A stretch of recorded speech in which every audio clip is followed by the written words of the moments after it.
Welcome to सजना kitchen. मेरा नाम सीमा है।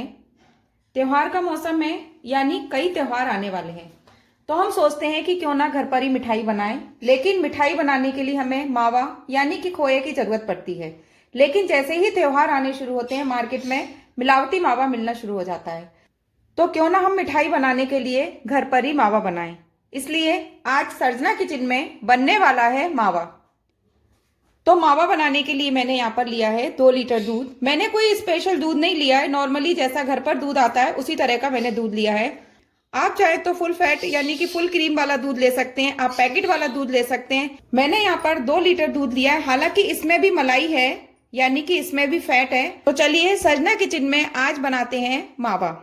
तो मावा बनाने के लिए हमें कुछ बातों का ध्यान रखना पड़ेगा। वैसे तो मावा 1 लीटर दूध में 250 ग्राम निकलता है, अगर आपने दूध फुल फैट क्रीम वाला लिया है तो। नहीं तो 1 लीटर में 200 ग्राम मावा निकलता है। तो मावा बनाने के लिए आप किसी भारी बर्तन का यूज करें। मैंने यहाँ पर एक कढ़ाई ली है जो कि भारी तली वाली है। आप स्टील की भी ले सकते हैं, आप चाहें तो लोहे की भी ले सकते हैं। लेकिन आप जो भी कढ़ाई लें उसको अच्छी तरह से साफ कर लें, क्योंकि जब हम मावा बनाते हैं तो उसमें दूध औटता है। तो दूध औटता है, अगर आपकी कढ़ाई गंदी होगी तो मावे का कलर भी चेंज हो जाएगा। तो मैंने यहाँ पर एक कढ़ाई ली है, उसमें मैं थोड़ा सा पानी डाल दूंगी। इस तरह से पानी डालने से क्या होता है, तली में दूध चिपकता नहीं है। मैंने यहाँ पर 2 लीटर दूध लिया है, अब मैं इस कढ़ाई में डाल दूंगी।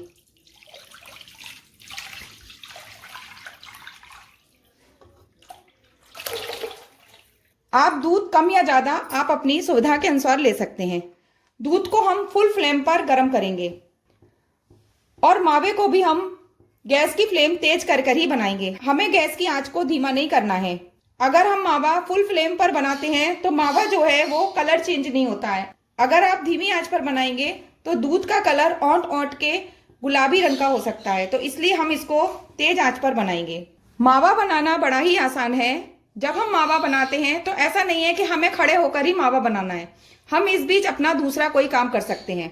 मावा बनाने का सबसे अच्छा तरीका यह है कि जब आप किचन में कोई काम कर रहे हैं, यानी कि आप खाना बना रहे हैं, तब उस समय आप गैस के एक चूल्हे पर मावा बनने रख दें और दूसरे चूल्हे पर आप अपना कोई भी काम करें। तो जिससे क्या होता है, हमारे समय की बचत हो जाती है।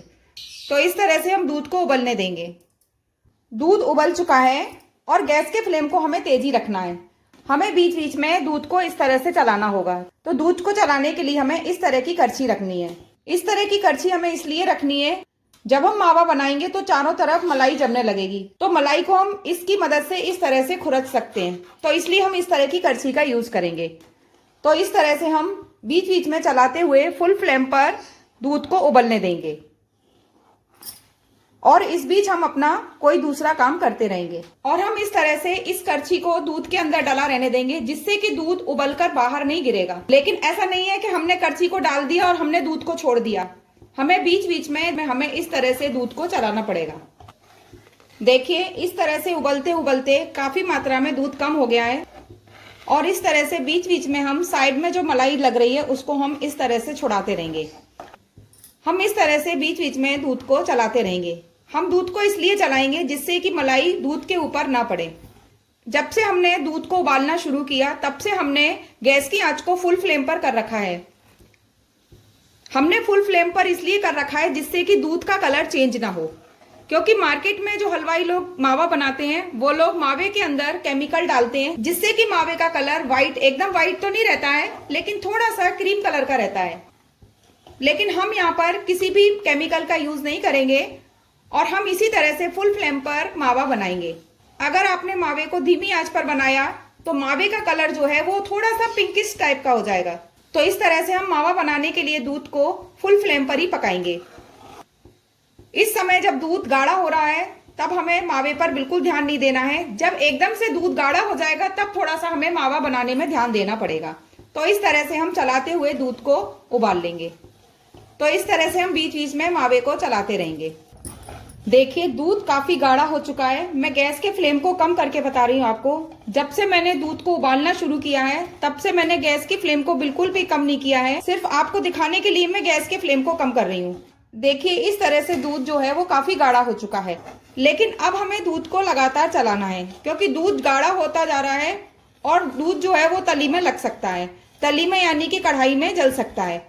तो इसलिए अब हम इसे गैस की फ्लेम को तेज ही रहने देंगे और इस तरह से लगातार दूध को चलाते रहेंगे। लगभग 10 से 15 मिनट हमें इस तरह से चलाना पड़ेगा। अगर हमने इसको इस तरह से छोड़ दिया तो मावे में जो है वो दाने दाने पड़ जाएंगे। इस तरह से हम गाढ़े होते हुए दूध को लगातार चलाते रहेंगे। देखिए दूध का कलर जो है वो मावा बनाने के लिए काफी अच्छा आ रहा है। ध्यान रखिए इस समय जब दूध गाढ़ा हो रहा है तो दूध जो है काफी उछलता है, तो उछलने से क्या है हम जल सकते हैं। तो ध्यान रखिए हमें बड़ा ही केयरफुली होकर मावे को बनाना होगा और हमें इस तरह से मावे को लगातार चलाना पड़ेगा।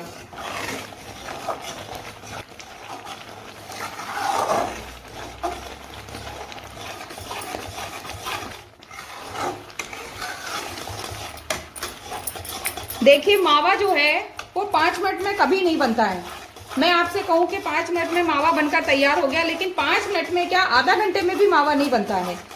तो जो चीज जिस तरह से बनती है, जितना समय लेती है उतना समय तो लेगी। मावा जो है वो हमारा काफी अच्छी तरह से बन चुका है, क्योंकि अभी ये गर्म है। ठंडा होने के बाद ये मावा गाढ़ा हो जाएगा। अब हम इससे ज्यादा मावे को नहीं पकाएंगे। अब हम गैस के फ्लेम को बंद कर देंगे और मावे को ठंडा होने के लिए रख देंगे। तो मैंने यहाँ पर 2 लीटर दूध लिया था, तो 2 लीटर दूध में 450 ग्राम मावा निकला है।